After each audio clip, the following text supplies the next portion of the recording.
Thank you. So, hello. My name is Dina. And I just want to ask you, I want to get two things out of the way before I start. Anyone here never met an Egyptian before? Show of hands. Okay, a few. Okay, I have to tell you this. I'm probably the tiniest adult Egyptian you'll ever meet, okay? So, so Egyptians are not really that short. Okay. So the second thing is, my name is Dina Amin, and not Dina Amin. And this is not a typo that Mark made. I really have serious issues with capital D's. And I'm sorry, but my dislike for capital D's exceeds my love for grammar, so this is how I write my name. I don't know, I just don't like the shape of it, something about the proportions. And I know what you're gonna tell me, because I've had these conversations before, believe it or not, but my friends would tell me, you're crazy, a D is such a fancy, elegant letter. And I would tell them, no, the D is a mean letter. Because when I see the D, the big D letter written beside the other little letters, this is what I actually see. I see I see a big mean letter just telling the other little letters to just move along. I know, a very valid reason.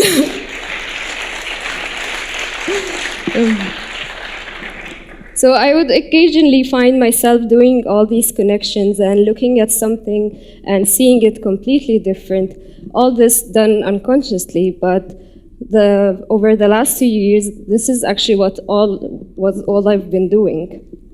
So I unintentionally started a project on Instagram where I would pick a product that people would throw away every week. I would pick one random product, I would take it apart, show people what's inside, and then transform it using stop motion. Very hard to explain, easier to show you. So my goal today is to show you things that you've never seen before. So let's see how that goes. Have you seen this before? This is like an old mobile pouch. We used to use them like decades ago, still exist, but are all obsolete, thrown away somewhere. And I'll show you what's inside my mobile pouch.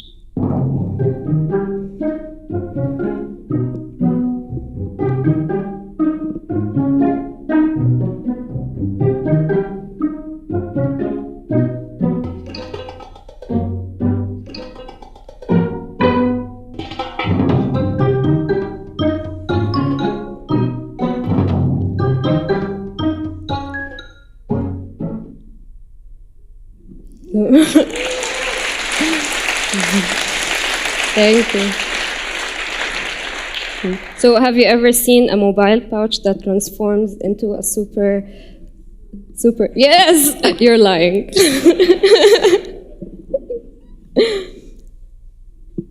So I started doing this without actually knowing anything about stop motion. I'm not an animator. I studied product design, and I knew nothing about stop motion when I started this, and I didn't even own a camera or a tripod or anything.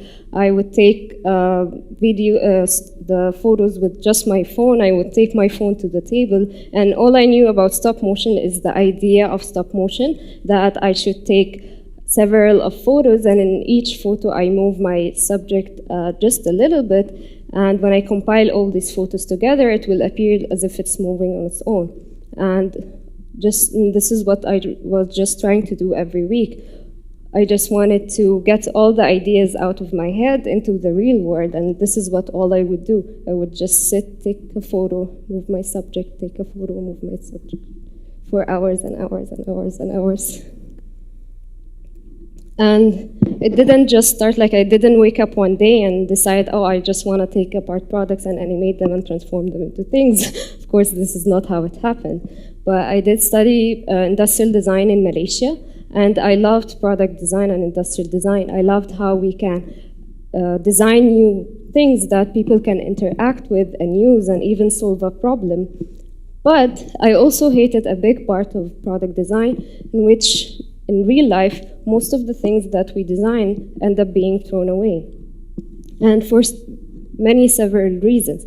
Either they were just a trend, or we didn't really need them, or they became obsolete, or for someone who's coming from Egypt, most of the products that we get in Egypt are of very low grade that don't actually function for a long time, maybe just 2 weeks or something, but their low price range fulfills a very essential need in the market. So this photo is taken from one of the scrap markets in Cairo. And yes, this is a train track, and this is a moving train, and it's not really an issue in Egypt, it's okay. But I did graduate from industrial design, and I came back to Egypt, and I worked a bit in product design, and a lot of other jobs as well, different from the design field even. But I was equally passionate about all of them, and I thought, it's okay, I'm gonna explore, and maybe one day I'll just stumble upon the thing I love the most, and I'm gonna do this, I'm gonna find it one day.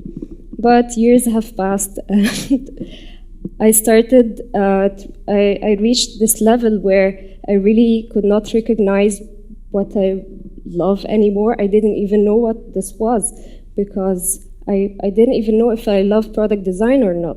I mean, like, I'm an Egyptian, like an Egyptian girl who left Egypt and went abroad to study, but then I'm not doing product design anymore, and this is a big thing.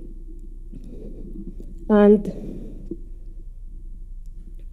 then I would find myself really settling for really low opportunities and just accepting whatever was considered available in Egypt.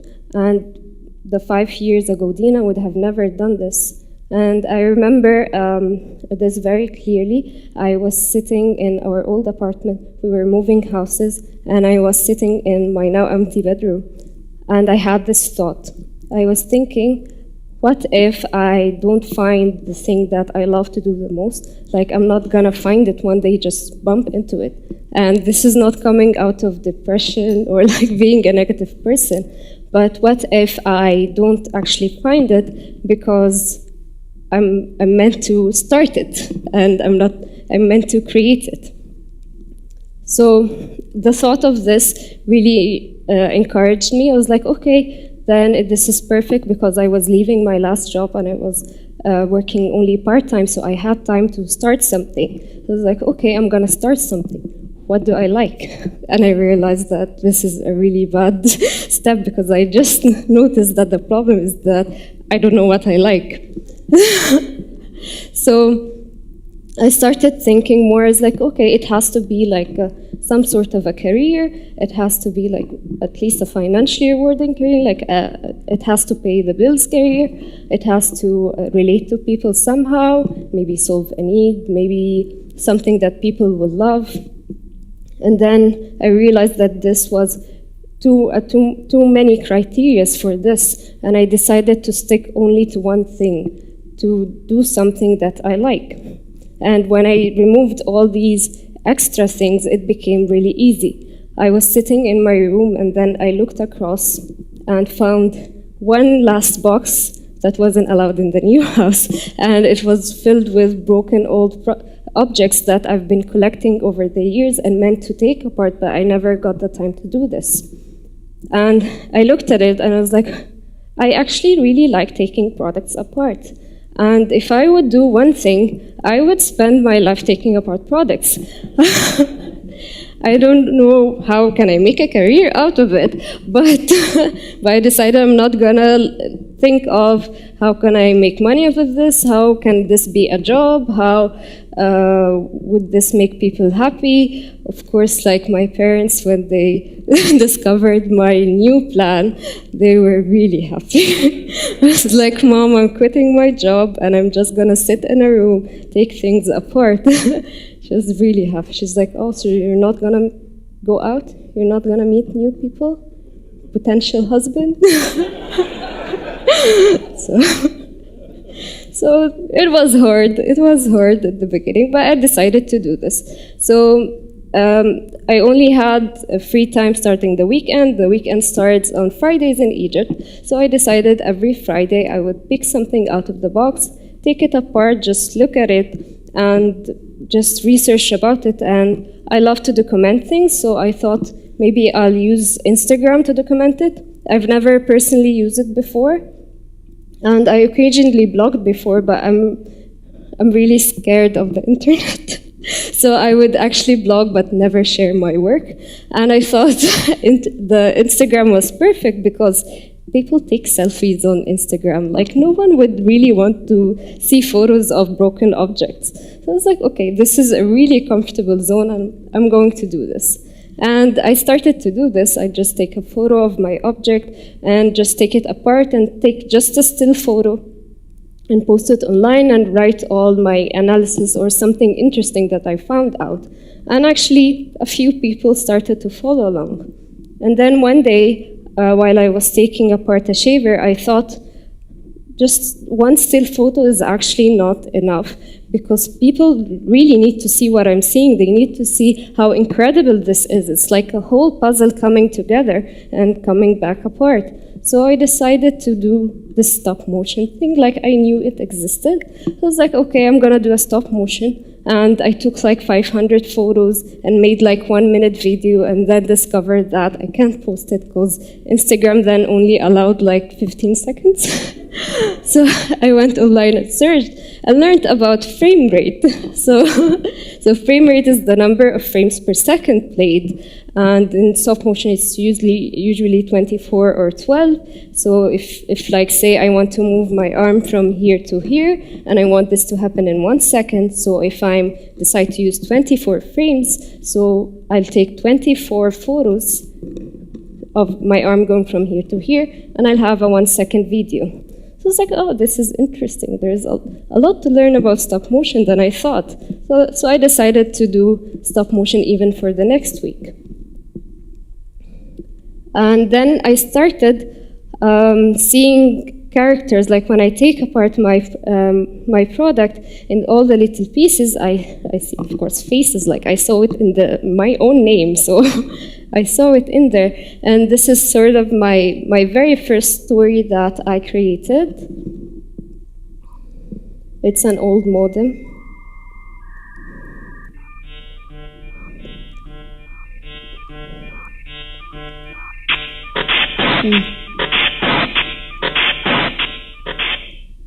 And it was really bad because I didn't know what was I supposed to use, and I wasn't even using a stop motion app. I would just use something that people used to make slideshows, and I just put the photos together and just export it.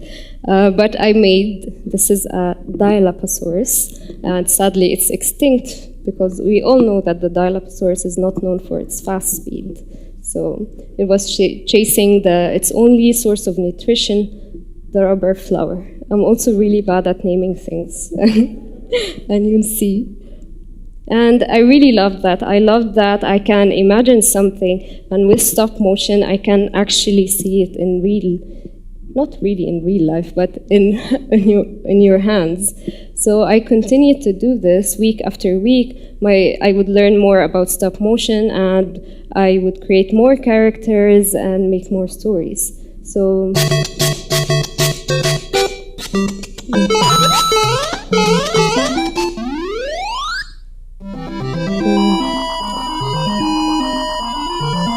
this is like a mobile accessory, and I kind of found Mario inside. And I kept doing this week after week. I would do this, and then more people would actually watch my videos. So I thought I would make this official and put a name for it, but I'm really bad at naming things. So I actually wrote to the people who follow me, my internet friends, and I asked them to name my project. And I had a couple of names. Someone said like Explosive Fridays, but I really didn't want to associate my name with that, taking my origin. Someone else says like Tinker Projects, so I thought, oh, I like the word Tinker, and Fridays for commitment reasons, so I named it Tinker Friday. And the more I posted, the more I actually realized that people really enjoyed watching what's inside all these products, and the most comment I would receive is that people would tell me, oh, we actually never see what's inside the things that we use the most. Or, oh my God, we never imagined that there were so many parts inside. And that got me to think, what if it was really easy for us to throw away all of these things because we treat them as just one object, not as an object with so many other parts. So we're not just throwing away one thing, but actually 160 things. So, and also, this is when it hit me that I actually might have discovered the cutest way to talk about consumerism. So this is one of my latest videos. This is a mechanical plug timer. How many pieces do you think are inside, are all made of this? Shout out numbers. 50? No, really little. I can't hear. Okay. 156. And this is what's inside.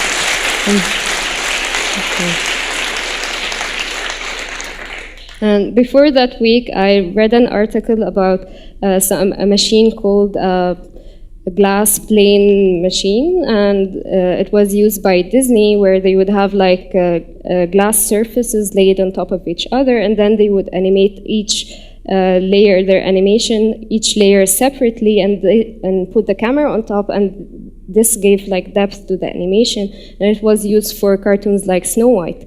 But I didn't have that machine. But I had a piece of glass that was in our living room table, so I took that. And then I stuck it on some sticks, finished, took it all apart, put it back. My mom never found out, so it was cool. So I was doing this for like a year and a half, and throughout this year, actually, people found me. And I know that I'm not the only one who sees like faces in things, but I didn't know that there was a really dedicated community of face finders on Instagram. So my fellow face finders on Instagram are united out of boredom and believe that even the little things can make us happy. And you can find them under hashtags like I see faces, which is really creepy. But there is I see faces too, so it's a bit comforting knowing that you're not the only weirdo out there. And then it's subcategorized by demographics, so you can find like I see faces Vietnam, Japan, or by specialization. So there are people who see faces in strange places, in buildings, in kitchens, in food, in trees, and faces like Nolde. I don't know how this happened. But they're a really, really fun community, and they really see happiness in just the small things. And every week when I choose my object on Friday, and I spend the whole week animating it and then release the video, I then ask them to name my character, and they come up with the most amazing names. So this one is Pearl, and Pearl knits her eyes out when she's really sad. And Pearl, because this is a knitting stitch, and she's also white as a pearl. So this was named by David. This one is Fast and Furious. It's from the PlayStation controller. And this one, I love this one. She's Cassata von Dansenparts, because she was dancing. And I would do all these videos and then show my parents, and they loved it. They were not really supportive at first. They did not understand it. I come from a family of doctors, so they didn't really get it. But they would leave me do my thing anyway. Like, they'd let me travel to Malaysia, study design and all, but I would show them this and they're like, okay, so this is like a career now? Like you've been doing this for a really long time? What will you do? Like, is this what you were taught in school? I'm like, actually I had like a reverse engineering class, but definitely students should learn this in schools. So last fall I had the opportunity to teach product design in the German University in Cairo, and guess what my students were doing? And I love this actually. One of my students, she wrote that she never knew that it had many soap parts inside. So it was really good to not just see it on screen, but also on paper. So I get asked a lot, so how do I come up with all these ideas? And I don't really have a fancy answer.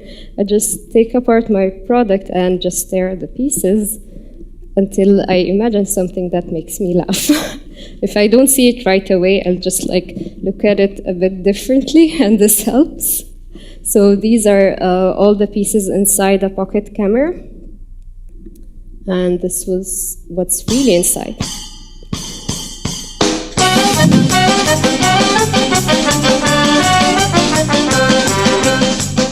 Footballer.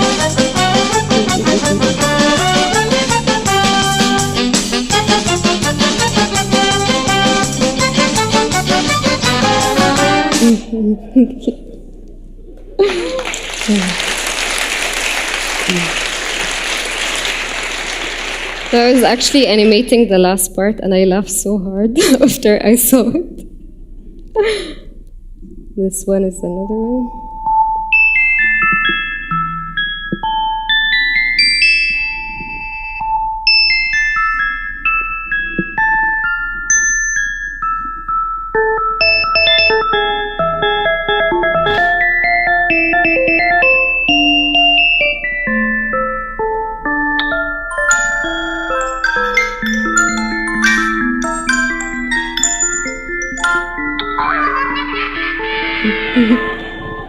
See, this one was for Halloween. I was trying to scare people.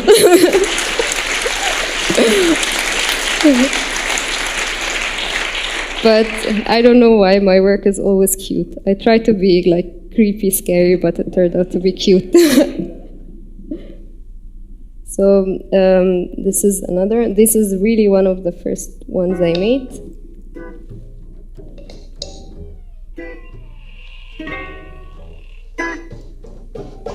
Welcome to our wicked little fascinations. So this is an antenna dancer, and and some of my work actually really represents me. You won't see like the resemblance here, but maybe in here. Yeah. So when I also shared a bit about my fitness craze, I started getting really weird questions during my interviews. So I would be asked, like, the most common question that I would be asked would be, so are you oppressed? And I'd be like, no. And then, like, are you really free to make your own decisions? And I'm like, yes. I know this was not really the problem. The questions are not the problem, but the problem is that they get really disappointed when I say that yes, I'm free. They're like, oh bummer, we have nothing to write about now. But this is another one. So week after week I would do this, and I would make tons of mistakes and then learn a lot more about stop motion. Then the week later I would make more mistakes, and I didn't even know, like, I thought I already did all the mistakes, but it turns out whenever I try to do something new, then there are new problems. But this is one of also my recent ones, and this also some of the ideas I make are like just a bit funny, but some of them actually have or reflect a problem that I'm currently thinking about. So it really depends on what I was thinking that week. And that week, I found a whole bunch of hair dryers in the scrap market, and these are like from 1962, but they are still around. And this is like 2017, but they're like around. And it got me thinking about the actually the necessity of all these hair products and whether we actually need them or not. Because in Egypt, there is so much emphasis on all these beauty products, and this is like an essential thing that a girl has to have. And it's also considered that a girl in Egypt with straight long hair has good hair, and a girl who has short curly hair has bad hair. So I don't know where this definition of good and bad hair came from. And I actually believed this for a really long time until I was studying in Malaysia and I met my Chinese friends. And my Chinese friend had curly hair. She actually permed her hair, and she would tell me about all the troubles that she has to go through to get curly hair. And I'm like, are you crazy? We straighten our hair in Egypt. What are you doing? And she's like, no, I really want to have curly hair. And that's when I realized we just want the things that we don't have. And it's okay if you just want to change how you look for a bit, it's fine.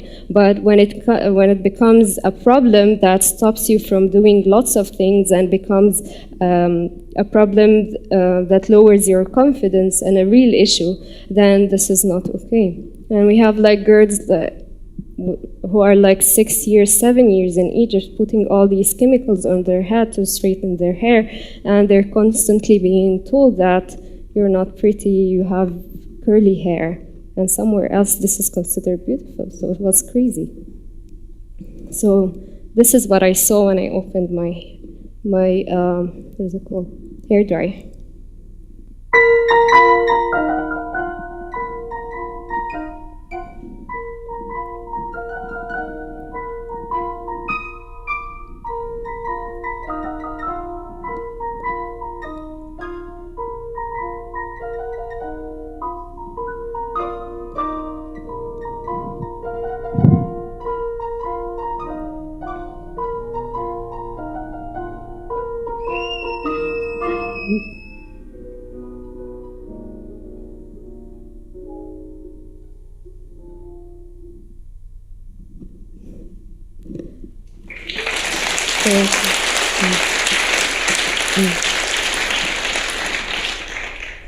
So it really differed every week what I was thinking, and if there was any issue at that week that I was thinking about. And I was really thinking about the way we consume things and whether all of these things around me, do I actually need them or not? And I also got the opportunity to collaborate with other artists on Instagram. So for this video, I collaborated with a German artist called Doro Otterman, and she also does little stop motion videos. She has a really funny series with matchboxes. So we took she also collects like litter pieces on the riverside, and of course I have like a library of thrown away things. So we both started comparing all these little bits and pieces, and we kind of got like similar ones, and she made the first half of the video and then I made the second one, and we compiled it together.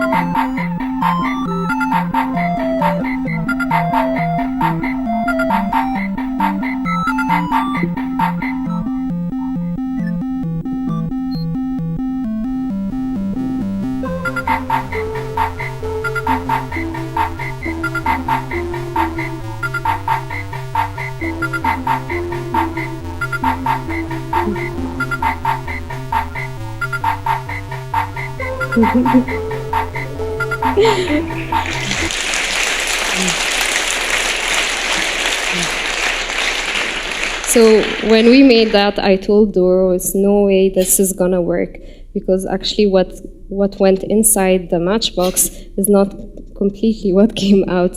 So if we would compare our creatures, this is what it would have looked like." But this is why stop motion is really powerful. You can make anything into an illusion, and you can deceive the eyes in seeing things that aren't real. And this is another one that I made.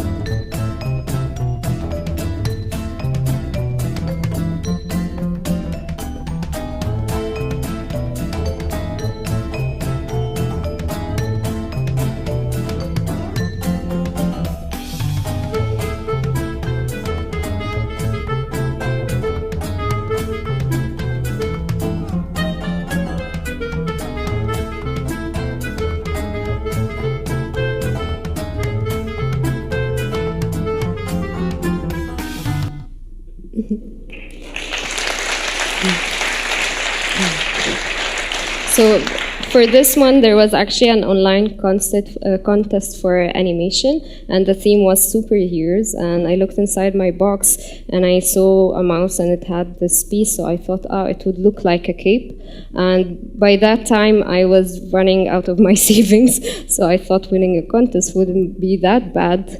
So I did not win, but I made Clixy Man, so my new superhero.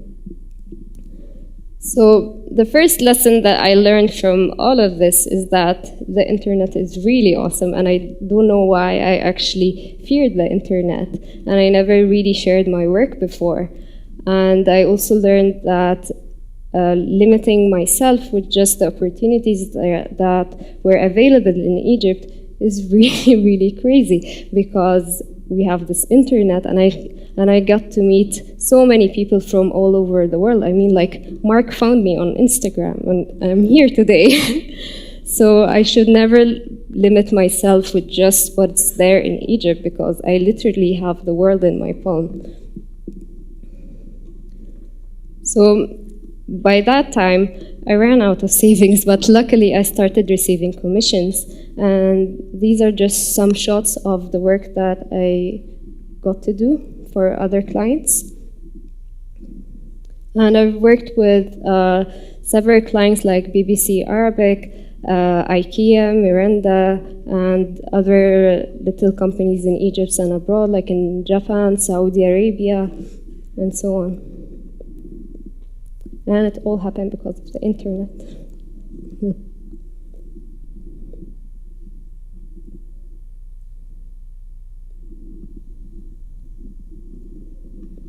So this was my biggest lesson learned, but I also made a really big mistake.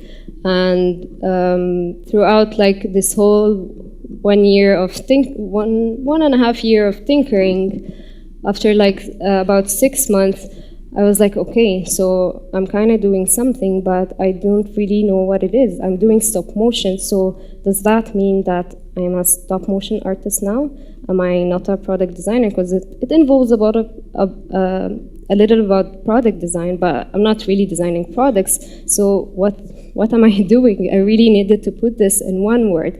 And people would start calling me an artist on Instagram, and I didn't really like art. I'm sorry for artists, but I don't get art.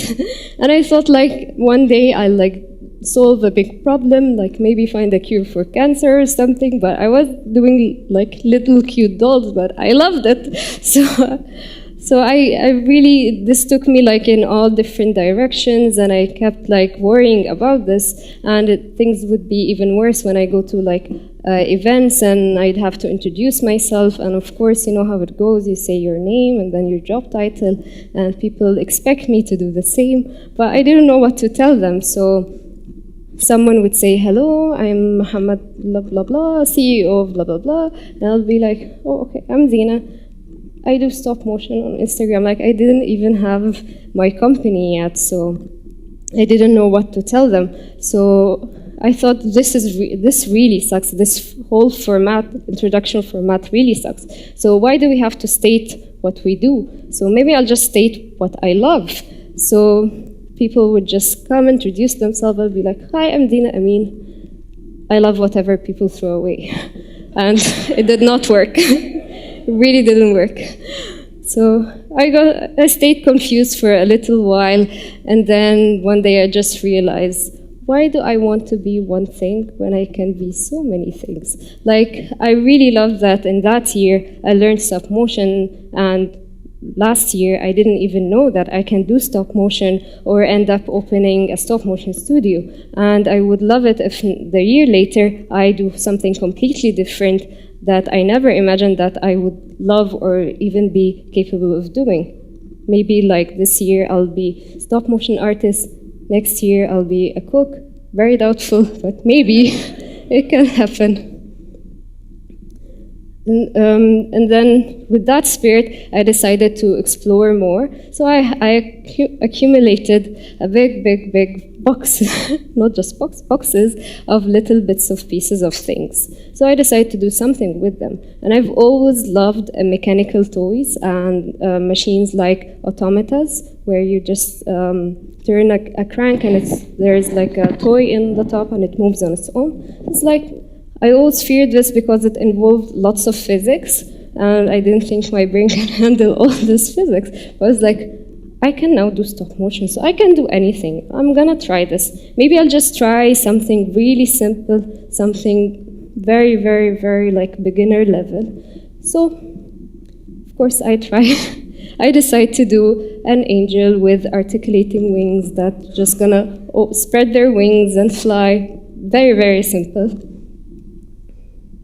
And I made them all from things that are thrown away, and these are like my prototypes. And I actually got it to move a bit, spread its wings. And it's all made like out of pieces, like the wings are straws and the wind, all the feathers are actually packaging material. They have like toothbrushes and can lids and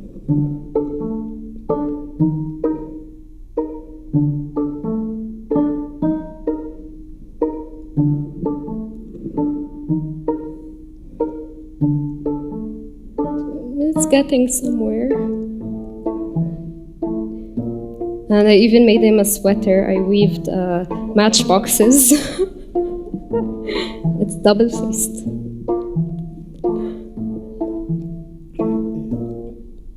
And the face is the electrical socket, I think. No, the plug. And this is the finished one. It does not fly, but it attempts to fly. Okay?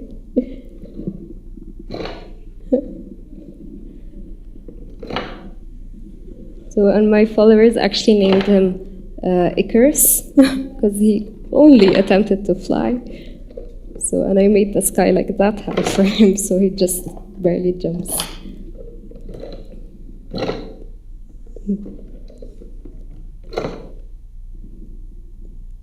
So it's okay, it was a trial.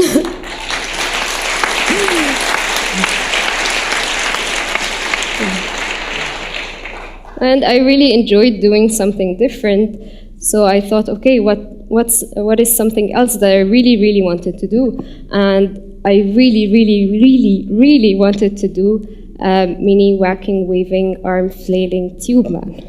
And you'll see what it is if you don't know it. And I had all these hairbrushes still from the market, and I decided to use the fans inside and all other materials that I collected, and I made this. So, and I was really that happy.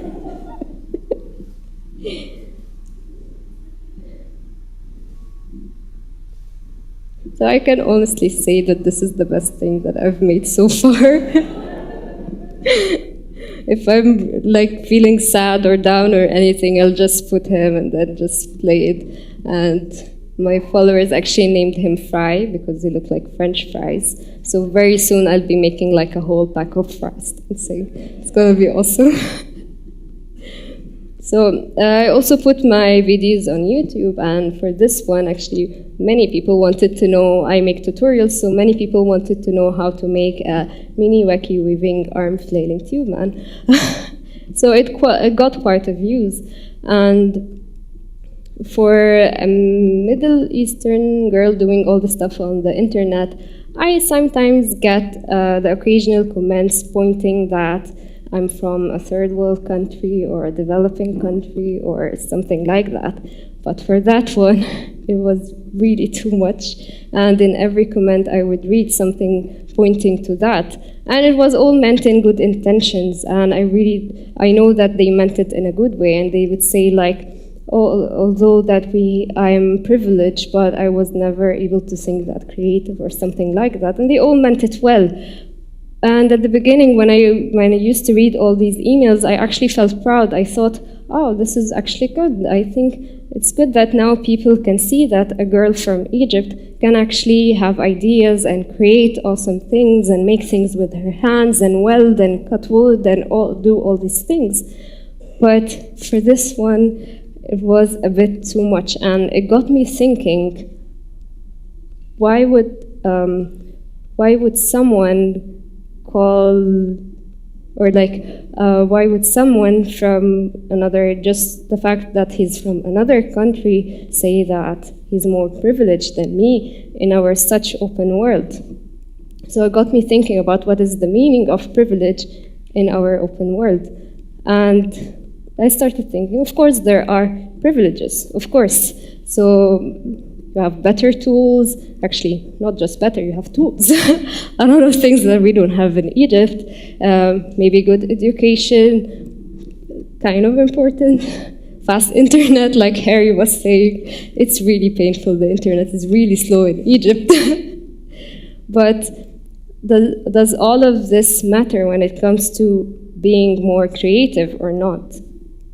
And I didn't really feel upset or anything that someone was saying that, but I was thinking, okay, but if someone from a first world country is actually saying all these things, then someone in the third world country is saying them too. So it could be real, but is it really real that whatever tools you have or whatever education or is based on where you're from, would this automatically make you more creative or not?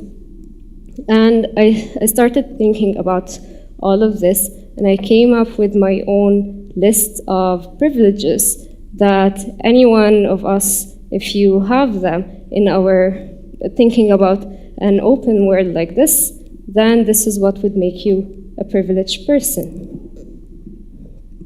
So the first thing is internet access. So if you have internet access, you're privileged. If you have fast internet, then you're really privileged. But you can now learn anything on the internet if you just have I learned so many things on the internet. I learned stop motion on the internet, and I built a company out of that. Your information is just like really one click away. So it's not like before, if you can only learn in schools. There are so many ways you can learn, resources on the internet, or just by doing, by learning, by making mistakes, and that's not the only thing that you can learn from. But even if you have good internet, but you don't have a love for learning, even if I present to you all the information in the world on a silver platter, but you don't actually want it, you will never learn anything. So a love for learning, a curious person, if you have these two things, then you are privileged. And if you know a bit of English, because the most language used on the internet is English, so you don't have to know a lot. If you just know a little bit, then you have access to all this information, and you can meet tons of people who you can actually communicate with. And I know you can use maybe apps to translate and all of this, but we're talking about someone who's from Egypt or all of this. So maybe it would be an available technology here, but it would be available like 10 years from now in Egypt. And translating languages like Egyptian is really, really hard, like Arabic. And lastly, a supportive community. So a few years ago, before I went to Malaysia to study industrial design, I wanted to learn woodworking, and I went to a local carpenter in Cairo, and I asked him to teach me. And my dad was really okay with it. He lets me do whatever crazy thing I want to do, but the carpenter refused, and he told me, I cannot do that, you're a lady. And I did feel a bit conscious. I was like, okay, it's not gonna work out. And I then traveled to Malaysia, and in design school, in product design school, my classmates, all girls, were cutting all this wood and welding this and drilling that. And I got to see that, oh my God, all these girls doing all this, so it's okay if I actually do that. And I did learn woodworking there, and when I came back to Egypt, like really nothing stopped me. I learned stick welding, and I learned all these crazy things. So if I haven't really seen it with my own eyes that other girls can do all these things, I think I wouldn't have done it myself. I would just, yeah, I want to do it, but I wouldn't really run after the opportunity to do it. And same with all the people that I've met on Instagram. They've been really, really supportive. Like all the press that I've got and all these interviews, I actually never sent anything. I had like reporters from France, they would send me, and I'm like, how did you even find me? Like, I wasn't trying to be found, actually. And they're like, oh, like one of your followers sent us, and he's like, check her work. So I had a really, really supportive community to support me throughout this 1.5 years. And I think if you have all these 4 things, then you're a very privileged person, regardless of where you're from. So what's next? I don't know. I have a no plan, and it's been working fine for this 1.5 years. So I have no idea what I'm gonna do next. But I want to work on providing all these 4 things. So if you have any ideas, if you can help, come talk to me afterwards. Thank you. Thank you.